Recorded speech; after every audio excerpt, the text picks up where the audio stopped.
Okay, just to walk through this, I talked about our training at Camp Roberts, training at Fort Stewart, and then when we head forward. Now, once we leave Fort Stewart, we're going to spend, like I said, 10 to 14 days in Kuwait. The key there is we're going to be getting there in July, and it is going to be about 125 to 130 degrees. The benefit is, while we're training at Camp Roberts, California, it's going to be in the 70s and 80s. When we get to Fort Stewart, it's going to be in the 80s, and around June, it's going to start hitting the 90s. They tell me on June 15th, this wall of humidity takes over South Carolina, and so we'll be dealing with that as well. But hopefully, all of that will prepare us for the time that we get into Kuwait. 10 to 14 days in Kuwait, we're going to actually train with the unit we're replacing. They're going to send soldiers and equipment down that we're going to be utilizing in country. We're going to train with them for 10 to 14 days, number one, to acclimatize, number two, to work on all the equipment and drive the equipment that we haven't done yet. Most of that training we'll get at Fort Stewart, but some of the MRAP vehicles, they want them all in the combat zone, so they haven't gotten all the training centers. So we'll have time for all of our drivers to get qualified and current in those vehicles, and they'll learn from the soldiers that we're going to replace, so they'll learn the latest tactics and techniques. After that training is complete, we'll then move forward into country. And then we'll do what's called a left seat, right seat ride, where we'll actually be at the location for the units we're going to replace, and we'll train with them, and we'll drive, we'll do our convoys and our other missions with them side by side for about 2 to 3 weeks. They give us, hey, the thumbs up, we validate, and then those folks go to Kuwait, and then we take over the mission. Okay, and we'll be doing that mission for the guys that go over early, and gals, it'll be about 10 months. For the most, it'll be about 9 months in country before we start coming back home. Okay? So after about 8 months, any folks here from Louisiana? Okay. We're going to be replaced by Louisiana. We're looking for some interpreters. Okay? Who up? Okay? So when the people that talk funny show up, you know it's time to come home. Okay? So we'll send some of you out to Kuwait. We'll train with them, get them up to speed. They'll come forward probably about March, April time frame, 2010. We'll do left seat, right seat with them. We'll hand over the mission. We'll go back to Kuwait, and they come on home to demobilize. Now, I don't know where our demob site is currently. We're requested Fort Lewis, Washington, but we probably won't know that until 6 months out from the time that we come back. Okay? All right. The one thing I wrote in here is the leave window. Currently, this policy still is soldiers are authorized 2 weeks of R&R leave during the deployment. Now, there's going to be a large number of forces coming home during our leave window. So we'll continually update that. If it changes at all, I'll make sure that I let you know. But currently, soldiers will still be authorized that time frame. Okay? Now, when we come back, we'll have a demob ceremony. And then one thing that we're going to be doing, too, and that I'll talk about in the benefits, is what's called career transition assistance programs for soldiers that while you're deployed decide, hey, I'm going to go back to school or I want a different job. We'll provide job fairs and events like that to help you find that and make that transition.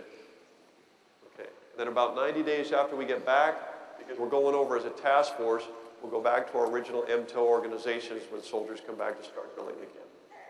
Okay, next slide. All right. I've got a couple of slides here I wanted to cover on deployment benefits, and these are things that soldiers earn as a result of the fact that they're deploying and serving our country overseas. The first are 3 pay authorizations that they're given, and this starts when we land in Kuwait. And the key is there, Kuwait is considered the theater of operations, so this doesn't start until we get into Kuwait. First of all, you get a family separation allowance, a hostile fire pay, and then hardship duty pay. The next one, which is a huge event for a lot of folks, is a combat zone entitlement exemption. Basically, it means that your pay is tax-free in a combat zone. Now, I understand it doesn't apply to Social Security and FICA taxes, but once you spend 1 day of a month in the theater, you're given credit for the full month. So if you arrive on the 30th of July, you still get credit for the whole month of July as tax exempt. And then upon leaving, if you spend 1 day in April or 1 day in May, then you also get that entitlement for the full month. The next bullet is if a soldier extends overseas, if you're up for re-enlistment, if you extend overseas, you're in a foreign country, your bonus is tax-free. So if you sign up for a $5,000 bonus, re-enlist over there, you'll get all $5,000 and none of it will come out in taxes. Okay. Next one is the savings deposit program.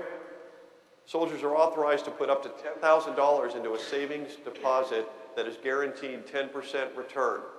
And we won't be there for a full year, so it obviously won't be a full 10%. But if you look at most savings accounts out there, 1, 2, 3, 4%, if you're lucky, that's a significant benefit. You can put up to $10,000 in that. Okay, the last thing on this slide is once you go on Title 10 for us, which is May 2nd, if you have any outstanding loans, car loans, credit cards, a home loan, if it's greater than 6%, your orders authorize that interest rate to be lowered to 6%. Huge benefit if you've got a car loan that's greater than 6%. And that is for the duration that you're mobilized. So when we come back in May of 2010, it'll go back to its regular interest rate. Okay, next slide. Everybody should already be aware of the TRICARE medical and dental benefits. And we have a TRICARE representative that can answer any specific questions at the conclusion of this in the back. A great benefit, is the post 9/11 GI Bill. And I put the website up there, and if you can't read it, just please see me afterwards. I'll get that information to you. You're entitled to significant educational benefits by the government because you're going to be deploying into a combat zone. Highly recommend that you go to that website and look at what you're entitled to. Depending, I think it has something to do with the number of deployments and how much time you've spent on active duty. But please take a look at that, and I would very much encourage every one of you to take advantage of that. They did a similar thing after World War II, and it was a great benefit to our country and all those soldiers that served. Next one is a $4,500 in-theater education benefit. When I stopped by the education center, they said, hey, please make sure all of your soldiers understand they've allotted $4,500 for every soldier that deploys. And if you don't use it, the money goes away. But it's there waiting for you, and what they use that for is educational benefits. If you want to take online courses, if you want to take a course that they actually teach there, or take a GT improvement score, they have $4,500 that you can utilize. Now, the only stipulation they say is you've got to complete the course while you're there, and if you drop the course for anything other than a military reason, they ask that you reimburse them the costs. But while you're there, please check in with your education center as soon as you can. I know we're going to be busy, but if you can find some time, it's a great benefit, especially for those who are thinking to go back to college, or if you're in school already, it's a great way to get some extra credits while you're over there. Next is VA home loan eligibility, and you're already, in the next slide, you'll see about the state VA loan, but because you'll be going on active duty for greater than 180 days and will be deploying overseas, you'll be authorized to apply for a Veterans Affairs home loan, which is a great benefit for those that are first-time home buyers. And the last one is the state of Oregon, and we've had great help from the National Guard Association and our state legislatures.